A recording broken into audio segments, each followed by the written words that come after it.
నమస్కారం, నా పేరు పద్మావతి. బీసీఎన్ న్యూస్ కి స్వాగతం. పేద బడుగు బలహీన వర్గాలకు ఉపయోగపడే ఏకైక సంస్థ ఏపీఎస్ఆర్టీసీ సేవా సంస్థ అని కేంద్ర రాష్ట్ర ప్రభుత్వాలతో మాట్లాడి వాకాడు ఆర్టీసీ డిపోను నెల్లూరు జిల్లాలో విలీనం చేసేందుకు తమ వంతు కృషి చేస్తానని నెల్లూరు జిల్లా కోట మండలం కోటపట్టణంలోని ఆర్టీసీ బస్టాండ్లో ఎంపీ బీద మస్తాన్ రావు చారిటబుల్ ట్రస్ట్ సహకారంతో 6వ ప్లాన్ను ప్రారంభించామని zonal RTC chairman Sannareddy Suresh Reddy తెలిపారు. నెల్లూరు జిల్లా కోట మండలం కోటపట్టణంలోని ఆర్టీసీ బస్టాండ్లో ఎంపీ బీద మస్తాన్ రావు చారిటబుల్ ట్రస్ట్ సహకారంతో ఏర్పాటు చేసిన 6 ప్లాంట్ను zonal RTC chairman Sannareddy Suresh Reddy ముఖ్య అతిథిగా విచ్చేసి ఆయన చేతుల మీదుగా ప్రారంభించారు. ఆయనను కోట మండల బీజేపీ నాయకులు, ఆర్టీసీ సిబ్బంది శాలువాలలు, పూలమాలలతో సత్కరించి వారి అభిమానాన్ని చాటుకున్నారు. ఈ సందర్భంగా zonal RTC chairman Sannareddy Suresh Reddy మాట్లాడుతూ పేద బడుగు బలహీన వర్గాలకు ఉపయోగపడే ఏకైక సంస్థ ఏపీఎస్ఆర్టీసీ సేవా సంస్థ అని తెలిపారు. ఆర్టీసీలో ప్రయాణించే ప్రయాణికుల దాహర్తిని తీర్చేందుకు ఈ 6 ప్లాంట్ ప్రారంభించడం జరిగిందని తెలిపారు. కేంద్ర రాష్ట్ర ప్రభుత్వాలు ప్రజలకు, మహిళలకు, వికలాంగులకు ఆర్టీసీ ద్వారా సంక్షేమ పథకాలను అమలు చేస్తుందని తెలిపారు. రాబో రోజుల్లో 1350 ఎలక్ట్రిక్ బస్సులు, 650 గ్యాస్ ఆధారిత బస్సులు రానున్నట్లు తెలిపారు. కేంద్ర రాష్ట్ర ప్రభుత్వాలతో సమావేశం ఏర్పాటు చేసి తిరుపతి జిల్లాలో ఉన్న వాకాడు మండల ఆర్టీసీ డిపోను నెల్లూరు జిల్లాలో విలీనం చేసేందుకు కృషి చేస్తామని ఈ సందర్భంగా ఆయన తెలియజేశారు. ఈ కార్యక్రమంలో బీజేపీ నాయకులు Komari Koteswararao, Giridhar Reddy, Sattina Ambarisha, Sarangam Ramesh Babu, RTC DM Penchalayya, supervisors Rajayya, Raghuramayya, RTC సిబ్బంది పాల్గొన్నారు.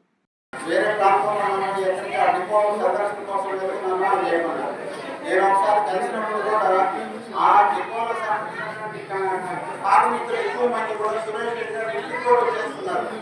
సమస్యల కోసం, పరిష్కారం కోసం అనేక మంది కూడా రావడం, మాట్లాడి వాళ్ళతో స్నేహంగా మాట్లాడి వాళ్ళ సమస్యల పరిష్కారం కోసం రుద్రతో పనిచేయడం కాకుండా వారికి గతంలో ఎన్నడూ లేనటువంటి జోనం చేయడం కన్నా ఇప్పుడు కొత్తగా వచ్చినటువంటి సురేష్ రెడ్డి గారికి మంచి పేరు వచ్చింది. అన్ని నిపుణుల్లో కూడా, అందరి కార్మికుల్లో కూడా. ఇది నేను ప్రత్యక్షంగా కూడా వింటున్నాను, చూస్తున్నాను కూడా.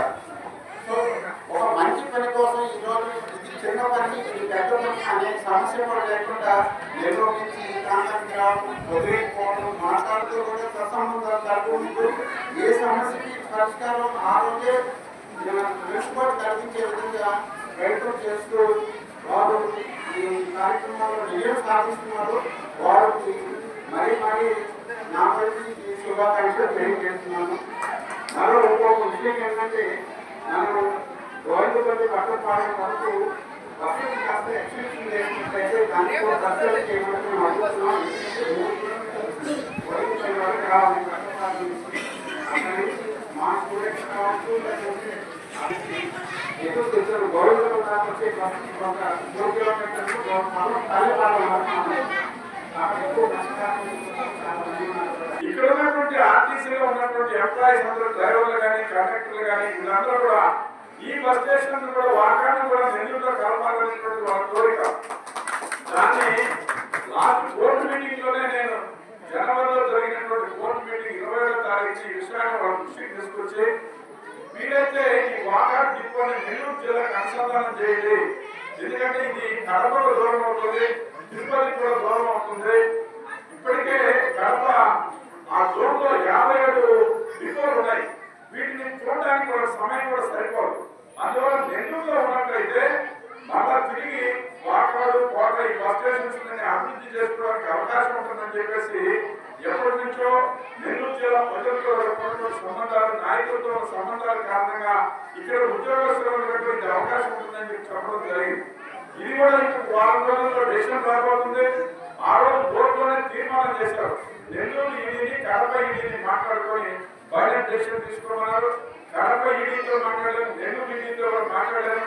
2 రకాల ప్రపోజల్స్. ఒకటి మొత్తం వాటాలు ఇక్కడనే వస్తుంది, లేదా ఇక్కడ తిరిగేటువంటి కోట ఈ ప్రాంతంలో ఉన్నటువంటి బస్సులు కానీ, స్టాఫ్ కానీ నెల్లూరులో కలిసేటువంటి అవకాశం ఉంది. ఇది మాత్రం తప్పనిసరిగా వారం రోజులు జరుగుతుందని మనం చెప్తూ కోట ఇంకా చాలా డెవలప్ చేసుకోవాల్సిన అవసరం ఉంది. ఇక్కడ ఇదివరకు ఇంకొక ఇలాంటిదే ఇంకొక షెడ్ కూడా ఉందని చెప్పారు. అవన్నీ కూడా మనం డెవలప్ చేసుకోవాలి. ఇక్కడ కావాల్సినటువంటి వస్తువులు కూడా రాబోయే రోజుల్లో మనం మళ్ళా బడ్జెట్ లో శాంక్షన్ చేయిస్తాం.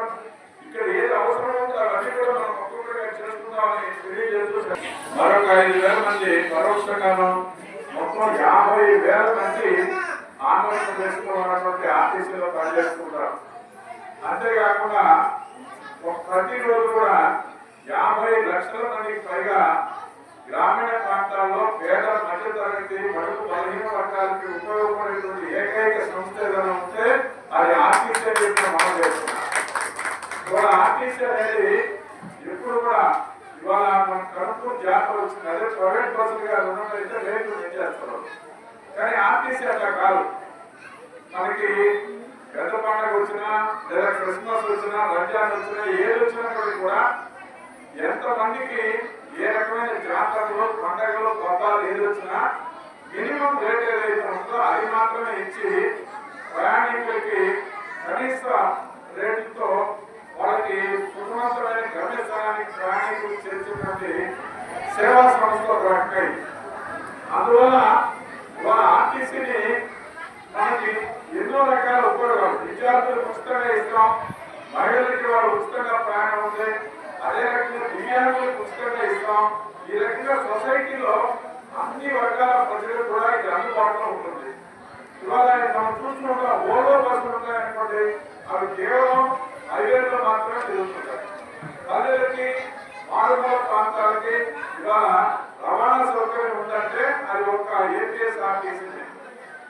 ఇవాళ మనం తెలంగాణ ఆంధ్ర కలుపుకున్నప్పుడు అయితే ఏషియా మొత్తం మీద కూడా ఈ ఖండంలోనే అతిపెద్ద రవాణా సంస్థ ఉంటే ఏపీఎస్ఆర్టీసీ. అంతే కూడా కాకుండా ఇది క్రమశిక్షణ కలిగిన నిజాయితీ కలిగి చాలా ఒక అంకిత భావంతో పనిచేసినటువంటి సంస్థ. ఉదాహరణకి వాళ్ళ శ్రీశక్తి పథకం పెట్టిన తర్వాత ఆర్టీసీలో ఉన్నటువంటి డ్రైవర్లు కండక్టర్లు ఒక్కొక్క బస్సుకి 100 మంది 150 మంది ఉన్నప్పటికీ కూడా ఎంత కష్టమైనా సరే ఈ రోజున ఖచ్చితంగా డ్రాప్ అవుట్స్ లేకుండా ఈ యొక్క తీసుకోబోతున్నటువంటి వాళ్ళని మనం అందరం కూడా అభినందించాలి. సుమారుగా 13 సంవత్సరాల నుంచి కూడా ఆర్టీసీలో కొత్తగా కార్మికులు తీసుకోలేదు. అంతేకాకుండా గత వైఎస్ఆర్సీపీ ప్రభుత్వంలో రోడ్లు సరిగ్గా లేని కారణం చేత బస్సులంతా కూడా మొత్తం కూడా డ్యామేజ్ అయ్యి అందువల్ల ఎప్పుడైతే ఈ కూటమి ప్రభుత్వం వచ్చిన తర్వాత సుమారుగా 3,000 చిల్లర బస్సులు 15 లక్షలు తిరిగిన బస్సులు కానివ్వండి, చెడిపోయిన బస్సులన్నింటి క్రమంలో మళ్ళా రీప్లేస్మెంట్ తీసుకోవడం జరిగింది. అదే రకంగా కార్మికుల విషయంలో కూడా నైట్ అలవెన్స్ ని మేము మళ్ళీ పునరుద్ధరించాం. అదే రకంగా గవర్నమెంట్ కలిసిన తర్వాత ఇన్సూరెన్స్ ఏదైతే ఉందో హెల్త్ ఇన్సూరెన్స్ తిరిగి మళ్ళా ఆర్టీసీలో సిస్టంలో తీసుకువచ్చాం. ఈ రకంగా ఎవరైతే 2020 తర్వాత మెడికల్ అన్ఫిట్ అయ్యారో వాళ్ళకు ప్రత్యామ్నాయ ఉద్యోగాలు ఇవ్వాలని చెప్తున్నాం. ఇవన్నిటి కూడా ప్రభుత్వం ఒప్పుకుంది. గత ప్రభుత్వంలో చేయనటువంటి విషయాన్ని ఈ ప్రభుత్వం ఇవాళ ఉద్యోగస్తులు కూడా ఫ్రెండ్లీ గవర్నమెంట్ గా వచ్చి అనేక కార్యక్రమాలు తీసుకొని వస్తుంది. అలాగే రాబోయే రోజుల్లో 1350 ఎలక్ట్రికల్ బస్సులు రాబోతున్నాయి. అవి కాకుండా 650 గ్యాస్ ఆధారిత బస్సులు రాబోతున్నాయి. ఈ రకంగా ప్రయాణికులకి మరింత మెరుగైన సౌకర్యాలు తీసుకురావాలా, ఎక్కడికక్కడ ల్యాబొరేటరీస్ బాగుండాలా, కుర్చీలు కూర్చోవడానికి సీటింగ్ బాగుండాలా, ఆ ఉద్దేశంతో మేము అన్ని రకాలుగా చేస్తూ ఉన్నాం. అయితే ఇవాళ కోడకి కొంత లేట్ కావడం జరిగింది. ఎందుకంటే మొన్నటిదాకా ఇది కడప జోన్ లో ఉండింది, నెల్లూరు జోన్ లో లేదు. ఇటీవల మన ప్రభుత్వం ఎప్పుడైతే కోట ఈ యొక్క గూడూరు ప్రాంతాన్ని నెల్లూరు జిల్లాలో కలిపిందో మళ్ళా ఈ ప్రాంతంలో ఉన్నటువంటి డైరెక్ట్ గా మేము వచ్చి నిలబడి ఇక్కడ కావాల్సిన పనులు చేయడానికి అవకాశం దొరికింది. అంతకుముందు అవకాశం లేదు. అందువల్ల మీ ఎదురుగా ఉన్నటువంటి డస్ట్బిన్స్ ఇలాంటివన్నీ శ్రీ సిటీ వాళ్ళు ఇచ్చారు.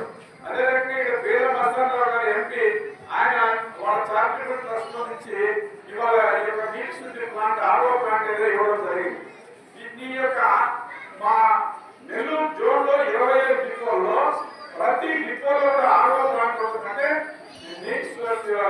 పరిశుభ్రమైనటువంటి నీటిని అందించేటువంటి అవకాశం ఉంది. అన్ని దగ్గర వాళ్ళ క్లీన్నెస్ బాగుంటుంది. వాళ్ళ కోట బస్ కంటే కొంచెం తక్కువగా ఉంది. ఎందుకంటే ఇక్కడ ఒక్కడే ఉన్నారు. ఇక్కడ కూడా ఇంకొక కార్మికులను కూడా పెంచాలా, ఇద్దరు కూడా ఇక్కడ కనీసం క్లీన్ చేయాలన్నట్లయితే నెక్స్ట్ అది బియ్యం గారిని మా ఆరం గారిని కూడా చెప్తాను. కేంద్ర రాష్ట్ర ప్రభుత్వాలు నిర్ణయించిన మద్దతు ధరను పక్కన ఉంచి దళారులు అధిక ధరకు కొనుగోలు చేసి రైతులను ఇబ్బందులకు గురి చేస్తున్నారని తమ దృష్టికి వచ్చిందని ఈ సమస్య ప్రభుత్వం దృష్టికి తీసుకువెళ్లి సమస్యను పరిష్కరించే విధంగా చూస్తామని zonal RTC chairman Sannareddy Suresh Reddy తెలిపారు. పరిసర ప్రాంతాల్లో నాయుడుపేట కానీ ఈ ప్రాంతం అంతా కూడా ధాన్యం మన కోతకు వచ్చింది. అయితే సెంట్రల్ గవర్నమెంట్ ఇస్తున్నటువంటి, రాష్ట్ర ప్రభుత్వం ఇస్తున్నటువంటి ఏదైతే మద్దతు ధర ఉందో ఆ మద్దతు ధర కొనుగోలుకి కూడా మధ్యలో ఉన్నటువంటి దళారులు కానీ వాళ్ళు తక్కువ రేటుకి కొని రైతాంగాన్ని ఇబ్బంది పరుస్తున్నటువంటి విషయం నా దృష్టికి వచ్చింది. నేను గతంలోనే మేము కలెక్టర్ గారికి, జిల్లా యంత్రాంగానికి కూడా చెప్పడం జరిగింది. ప్రభుత్వం ఇచ్చినటువంటి ఆ యొక్క మద్దతు ధరకి ఖచ్చితంగా కొనుగోలు చేయాలి. ఎవరైతే అటు కొనుగోలు చేయట్లేదో వాళ్ళ విషయంలో జాయింట్ కలెక్టర్ వెంటనే స్పందించి ఆ తగు సూచనలు ఇచ్చి ఆ రకంగా కొనుగోలు చేసి రైతులకు నష్టపోకుండా వాళ్ళకి రావాలని చెప్తున్నాం. ఎందుకంటే కూటమి ప్రభుత్వం వచ్చిన తర్వాత ముఖ్యంగా రైతాంగం విషయంలో ముఖ్యమంత్రి గారు తరచుగా చెప్తూ ఉన్నారు. అధికార యంత్రాంగం ఇప్పటికైనా అప్రమత్తమై ఈ కోట పరిసర ప్రాంతాల్లో పర్యటించి కొనుగోలు కేంద్రాలు కూడా ఎక్కువ పెట్టి రైతులకి నష్టం జరగకుండా రైతులను కాపాడాలని నేను డిమాండ్ చేస్తాను. ఆంధ్ర రాష్ట్ర సాధన కోసం ప్రాణతర్పణం చేసిన అమరజీవి శ్రీ పొట్టి శ్రీరాములు అని శ్రీ వాసవి కన్యకా పరమేశ్వరి దేవి దేవస్థానం కమిటీ అధ్యక్షులు విశ్వనాథం నాగరాజు పేర్కొన్నారు. నెల్లూరు జిల్లా కోటపట్టణంలోని ఆర్టీసీ బస్టాండ్ సమీపంలో ఉన్న శ్రీ పొట్టి శ్రీరాములు విగ్రహం వద్ద శ్రీ పొట్టి శ్రీరాములు 125వ జయంతి వేడుకలను వాసవి కన్యకా పరమేశ్వరి దేవి దేవాలయం కమిటీ అధ్యక్షులు విశ్వనాథం నాగరాజు ఆధ్వర్యంలో ఘనంగా నిర్వహించారు.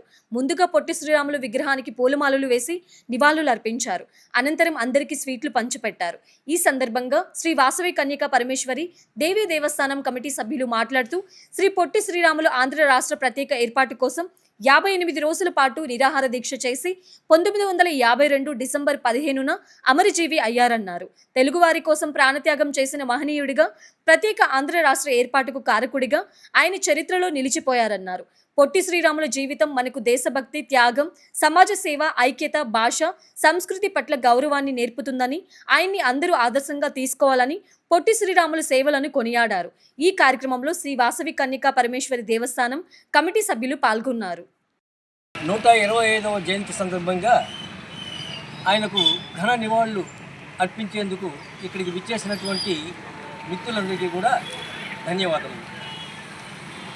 శ్రీ పొట్టి శ్రీరాములు గారు తెలుగు జాతి పరిరక్షణ కొరకు, తెలుగు జాతి అభ్యున్నతి కొరకు తన జీవితాన్నే త్యాగం చేసినటువంటి మహోన్నత వ్యక్తి. శ్రీ పొట్టి శ్రీరాములు గారు 1901వ సంవత్సరము మార్చి 16వ తేదీన మద్రాసు నగరంలో గురవయ్య మహాలక్ష్మమ్మ దంపతులకు జన్మించారు. వారి పూర్వీకులకి పడమటివాడిపల్లి. శ్రీ పొట్టి శ్రీరాములు గారు కేవలము ఆది వయసుకు మాత్రమే పరిమితం చేయకూడదు. శ్రీ పొట్టి శ్రీరాములు గారిని కేవలం నెల్లూరు జిల్లాకు సంబంధించిన వ్యక్తిగా మనం పరిమితం చేయకూడదు. ఎందుకంటే ఆయన దేశ ప్రజల అభ్యున్నతి కొరకు కృషి చేసినటువంటి మహోన్నత వ్యక్తి. శ్రీ పొట్టి శ్రీరాములు గారు చిన్న వయసులోనే వారి తండ్రిని, తల్లిని కోల్పోవడం జరిగింది. 25 సంవత్సరాల వయసులో భార్య బిడ్డల్ని కోల్పోవడం జరిగింది. జీవితం మీద విరక్తి చెంది ఉన్న సమయంలో మహాత్మా గాంధీ గారి పరిచయంతో సబర్మతి ఆశ్రమంలో చేరడము, గాంధీతో పాటు అనేక ఉద్యమాల్లో పాల్గొనడం జరిగింది. శ్రీ పొట్టి శ్రీరాములు గారు ప్రత్యేక ఆంధ్ర రాష్ట్రం కొరకు 1952వ సంవత్సరము అక్టోబర్ 19వ తేదీన మద్రాసు నగరంలోని బులుసు సాంబమూర్తి ఇంటిలో ఆమరణ నిరాహార దీక్షను చేపట్టి 58 రోజుల పాటు ఎటువంటి ఆహారం తీసుకోకుండా డిసెంబరు 15వ తేదీన మరణించడం జరిగింది. ఈ పొట్టి శ్రీరాములు గారి మరణం ఎంతటి దయనీయమైన స్థితిలో జరిగిందంటే, అతను చనిపోయిన తర్వాత అతని శవాన్ని ముట్టుకోవడానికి 4 మనుషులు కూడా కరువయ్యారు. అటువంటి సమయంలో మహానుభావుడు ఘంటసాల గారు ఇచ్చిన స్ఫూర్తితో ఆ శవయాత్రలో తెలుగు ప్రజలు పాల్గొనడం జరిగింది. తర్వాత మనకు 1953వ సంవత్సరము అక్టోబరు 1వ తేదీన కర్నూలు రాజధానిగా మనకు ప్రత్యేక రాష్ట్రం ఇవ్వడం జరిగింది.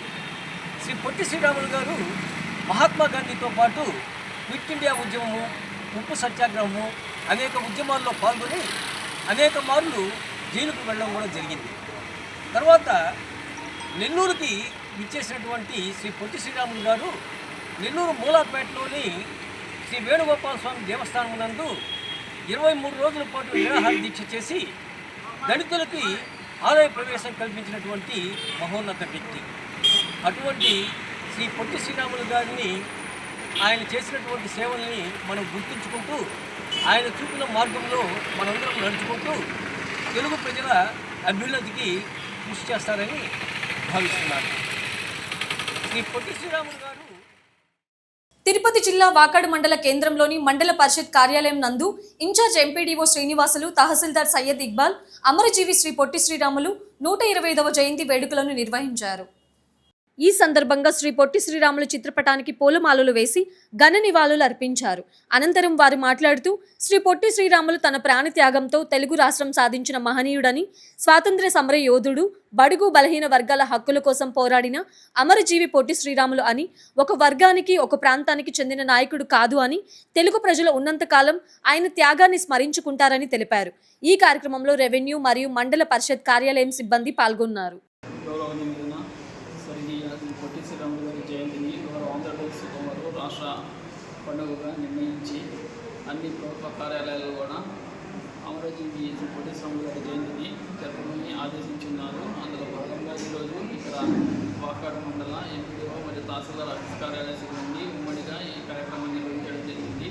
ముఖ్యంగా అమరజీవి పొట్టి శ్రీరాములు గారు గాంధీ మార్గంలో నడుస్తూ తెలుగువారి ఆత్మగౌరవాన్ని దృష్టిలో పెట్టుకొని ఉమ్మడి మద్రాసు రాష్ట్రంలోని తెలుగు రాష్ట్రాలన్నింటినీ కలిపి ఒక రాష్ట్రంగా ఏర్పాటు చేయాలని చెప్పినారు. ఆయన కోరిక మేరకు ఆయన ప్రాణత్యాగం వల్ల మొట్టమొదటి భాషా ప్రయుక్త రాష్ట్రంగా భారతదేశంలో ఏర్పడింది. అంతటి మహనీయుని యొక్క త్యాగానికి మరియు ఆయన చూపిన మార్గాన్ని భావి తరాలు కూడా అందుకోవాలని ఆశిస్తూ ప్రభుత్వం వారు అమరజీవి పొట్టి శ్రీరాములు గారి జయంతి రాష్ట్ర పండుగగా నిర్ణయించడం జరిగింది. కాబట్టి ఇందులో భాగంగా ఈ వచ్చే చిన్నారులు, భావి భవిష్యత్ పౌరులు కూడా ఆయన మార్గాలను అనుసరించాలని మనస్ఫూర్తిగా కోరుకుంటున్నాను. మన తెలుగు జాతికి గర్వించదగ్గ వ్యక్తి, దేశంలో ఎక్కడ లేని విధంగా మన తెలుగు భాషకి సపరేట్గా ఒక రాష్ట్రం ఏర్పాటు చేసిన ఘనత శ్రీ పొట్టి శ్రీరాములు గారికి చెందుతుంది. దాదాపు 58 రోజులు నిరాహార దీక్ష చేసి చివరికి తన ప్రాణాన్ని త్యాగం చేసి మనకు ఆంధ్రప్రదేశ్ రాష్ట్రాన్ని సాధించి పెట్టారు. అటువంటి మహనీయుడిని ఈరోజు ఆయన జయంతి సందర్భంగా స్మరించుకోవడం మన తెలుగువారికి, ముఖ్యంగా మన ఆంధ్ర రాష్ట్ర ప్రజలందరికీ ప్రథమ కర్తవ్యం. అలాగే ఆయన రాష్ట్ర సాధన కోసమే కాకుండా ఇతర హరిజనులు దేవాలయంలో ప్రవేశించడం కోసం కానీ, వాళ్ళ జీవన అభివృద్ధి కోసం కానీ ఎంతో కృషి చేశారు. వారి కృషి శ్లాఘనీయం. ఈరోజు వాళ్ళు చేసిన కృషి ఫలితంగానే ఈరోజు అందరూ దేవాలయాలకు ప్రవేశం జరుగుతుంది. అలాగే ఎన్నో కార్యక్రమాలు చేపట్టడం జరిగింది. ఆయన 125వ జయంతి సందర్భంగా ఆయన స్మరించుకోవడం. తిరుపతి జిల్లా వాకాడులోని డాక్టర్ బిఆర్ అంబేద్కర్ గురుకుల పాఠశాలలో 10వ తరగతి పరీక్షల మొదటి రోజు పగడ్బందీగా జరిగాయి. చీఫ్ సూపరింటెండెంట్ శ్రీనివాసుల ఆధ్వర్యంలో డిఓఎస్కే మస్తానయ్య పర్యవేక్షణలో నిర్వహించిన ఈ పరీక్షలు పూర్తిగా ప్రశాంత వాతావరణంలో జరిగాయి. మొత్తం 167 మంది విద్యార్థులకు 9 రూముల్లో 16 మంది చొప్పున సీట్లు కేటాయించగా ఒక రూమ్లో 23 మంది విద్యార్థులు ఉండేలా అలాట్మెంట్ చేశారు. 11 మంది సిబ్బంది సహకారంతో అన్ని ఏర్పాట్లు పూర్తి చేసి ఫార్బిడెన్ మెటీరియల్ ఏమీ లేకుండా పరీక్ష గదులను సిద్ధం చేశారు.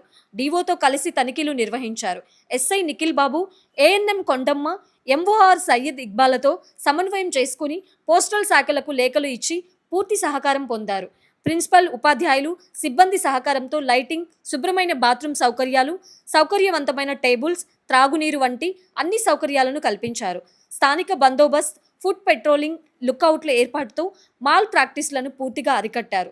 దీంతో విద్యార్థులు ఎలాంటి ఆందోళన లేకుండా ధైర్యంగా పరీక్షలు రాయగలిగారు. ఈ సందర్భంగా శ్రీనివాసులు మాట్లాడుతూ పరీక్షలు ప్రశాంత వాతావరణంలో నిబంధనలకు అనుగుణంగా జరుగుతున్నాయని, అన్ని ఏర్పాట్లు పరిపూర్ణంగా ఉన్నాయని ఆయన తెలిపారు. ఎస్ఎస్సి 2026 ఎగ్జామ్స్ ఈ సెంటర్లో ఏపీఆర్డబ్ల్యూఎస్ వాకాడు బాయ్స్ సెంటర్లో జరుగుతూ ఉన్నాయి. దానికి నేను చీఫ్ సూపరింటెండెంట్గా పనిచేస్తున్నాను. నాకు గవర్నమెంట్ అలాట్ చేసేసింది. ఇక్కడ మొత్తం దాదాపు 167 మంది పిల్లలు. ఇందులో ఒకరు కంపార్ట్మెంట్ ఓన్లీ తెలుగు రాస్తారు. అది తర్వాత రోజు నుంచి 166 మంది పిల్లలు ఉన్నారు. మొత్తం రూమ్ అలాటెడ్ మాత్రం 10 రూమ్స్ వేసాము. ఒక్కొక్క రూమ్లో 16 మెంబర్స్ మేము అలాట్ చేయడం జరిగింది. మాకు టోటల్ 11 మంది స్టాఫ్ని ఇవ్వడం జరిగింది. అందులో 10 వచ్చి రూమ్ అలాటెడ్, ఒకరు వచ్చి మా ఆఫీస్ వర్క్ గవర్నమెంట్ అలాట్ చేసింది. వీళ్ళందరికీ ఐడి కార్డ్స్ ఉన్నాయి. రూమ్స్ అన్నీ కూడా చాలా చక్కగా చాలా పద్ధతిగా అరేంజ్ చేయడం జరిగింది. ఎటువంటి ఇబ్బంది లేకుండా ఫర్బిడన్ మెటీరియల్ ఎక్కడా లేదు. నేను డిఓ సార్ ఇద్దరం కూడా మొత్తం అన్ని రూమ్స్ చూసి చెక్ చేసేసాము. ఎటువంటి ఫర్బిడన్ మెటీరియల్ కానీ ఎటువంటి అలిగేషన్స్ కానీ ఇక్కడ లేవు. కానీ దీన్ని కోఆపరేట్ చేయడం కోసం నేను మన వాకాడ్ పోలీస్ స్టేషన్ ఎస్ఐ గారిని సంప్రదించడం జరిగింది. ఆ సార్ కూడా మీకు కోఆపరేట్ చేస్తాము, సెంటర్ చాలా స్మూత్గా చాలా ప్రశాంతంగా జరగడానికి మా అందరి సహకారం ఉంటుందని చెప్పడం జరిగింది. ఇందులో హెల్త్ వాళ్ళకి లెటర్ ఇచ్చాము, ఎంఆర్ఓ వాళ్ళకి లెటర్ ఇచ్చాము, అలాగే పోస్టుల వాళ్ళకి కూడా లెటర్ ఇవ్వడం జరిగింది. కాబట్టి ఎక్కడ కూడా ఎటువంటి అలిగేషన్స్ లేకుండా ఎటువంటి ప్రాబ్లం లేకుండా చాలా స్మూత్గా మేము జరపడానికి చాలా రెడీగా ఉన్నాము, సిద్ధంగా ఉన్నాము. పిల్లలు చాలా చక్కగా ప్రశాంతమైన వాతావరణంలో అక్కడ లైటింగ్ ఫెసిలిటీస్ ఉన్నాయి, బాత్రూమ్ ఫెసిలిటీస్ ఉన్నాయి, టేబుల్ ఫెసిలిటీస్ ఉన్నాయి. కాబట్టి పిల్లలు రాయడానికి కావాల్సిన అన్ని ఫెసిలిటీస్ కూడా ఈ సెంటర్లో ప్రొవైడ్ చేయడం జరిగింది. ఇక్కడ ఉన్నటువంటి సెంటర్ ప్రిన్సిపాల్ కూడా మాకు మంచి కోఆపరేట్ చేశారు. వాళ్ళ కోఆపరేట్ స్టాఫ్ కూడా మాకు ఎవ్రీవన్ కూడా మాకు కోఆపరేట్ చేసి స్మూత్గా జరగడానికి కావాల్సినటువంటి ఎక్విప్మెంట్ కూడా మాకు ప్రొవైడ్ జరిగింది. వీళ్ళందరికీ ధన్యవాదాలు తెలియజేస్తూ ఈ సెంటర్లో చాలా పద్ధతిగా చాలా ప్రశాంతంగా పిల్లలు చాలా హ్యాపీగా రాస్తారు. కాబట్టి ఈ సెంటర్ తరఫున మీ అందరికీ కూడా ధన్యవాదాలు తెలియజేస్తున్నాను. ఎగ్జామ్స్ సంబంధించి వాకాడ్లో జరుగుతున్న సెంటర్ వద్ద సఫిషియెంట్ బందోబస్తు ఏర్పాటు చేసాం. ఫుడ్ పెట్రోలింగ్ ఉంది. బ్లూ కోట్స్తో స్కూల్ చుట్టూ రౌండ్లు వేస్తూ ఎట్లాంటి మాల్ ప్రాక్టీస్ ఎట్లాంటి ఇబ్బంది జరగకుండా ఉండటానికి అన్ని ఏర్పాట్లు చేశాము. పిల్లలు మంచిగా ప్రశాంతమైన వాతావరణంలో ఎగ్జామ్స్ రాయడానికి అన్ని పరిస్థితులు. నెల్లూరు జిల్లా కోటపట్టణంలో బహుజన ఐక్యవేదిక ఆధ్వర్యంలో మాన్యశ్రీ కానీరామ్ జయంతి ఉత్సవాలు ఘనంగా జరిగాయి. రాష్ట్ర అధ్యక్షులు మీజూరు మాధవ్, ఉపాధ్యాయులు నాగరాజు, కైలాసం శంకరయ్యలు డాక్టర్ బిఆర్ అంబేద్కర్ విగ్రహానికి పూలమాల వేసి నివాళులర్పించారు. Retired homeopathy compounder Bhupathi Polayya, Eluru దేశయ్యలు కానీరామ్ చిత్రపటానికి పూలమాలలతో ఘన నివాళులు అర్పించారు. గాయకుడు రామకృష్ణ వెంకటేశ్వర్లు కానీరామ్ గురించి అద్భుత పాట పాడారు. అనంతరం నాయకులు కేక్ కట్ చేసి పంచిపెట్టారు.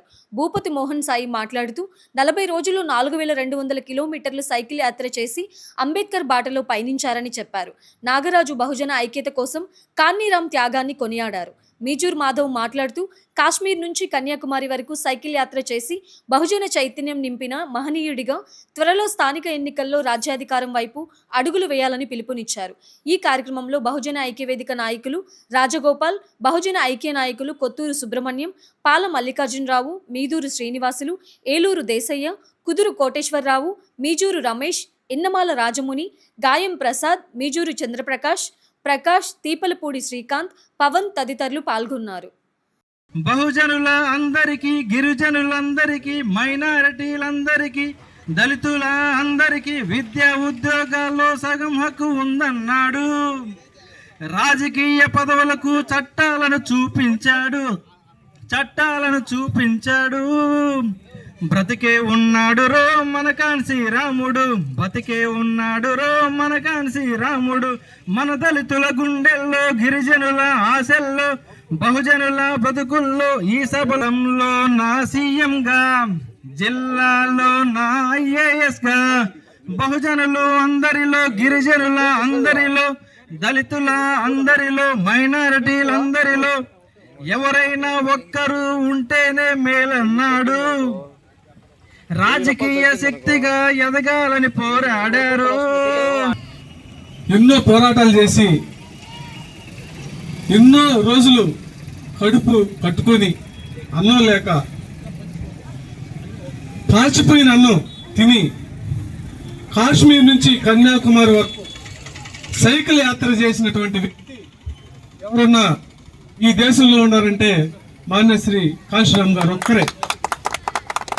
మిత్రులారా, ఆయన మొట్టమొదటిగా చెప్పిన మాట ఏంటంటే, అడుక్కున్న సమాజాన్ని దూరం చేసి ఇచ్చే సమాజంగా మార్చమని చెప్పిన మొదటి వ్యక్తి కూడా కాళేశ్వరం గారు.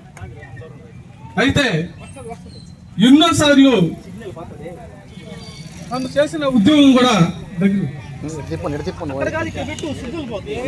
తను చేసిన ఉద్యమంలో ఎంతో మంది వచ్చారు, ఎంతో మంది ఎన్నుపోట్లు పొడిచి వెళ్తా ఉన్నారు. ఈ రోజు కూడా అప్పటి నుంచి ఇప్పటి మాయావతి గారి వరకు కూడా ఎన్నుపోట్లు రాజకీయాలు పోలేదు. అంటే పని చేసే వాళ్ళు చేసుకుంటూ పోతారు, ఎన్నుపోట్లు పొడిచే వాళ్ళు పొడుస్తూ వస్తారు, పోయే వాళ్ళు పోతారు, ఉండేవాళ్ళు ఉంటారు. అయితే మన వాళ్ళు చెప్పినట్టు పొట్టంతా వెళ్తుంది, బియ్యం మాత్రమే మిగులుతాయి. ఇది ఎవరు చేసి చెప్పినా ఎవరు చెప్పకున్నా ఇది నిజం. మిత్రులారా, మాటలతో కాదు, మనం ఈ రోజు మనం ఒక పని చేస్తున్నామంటే దాంట్లో నిబద్ధత ఉండాలి.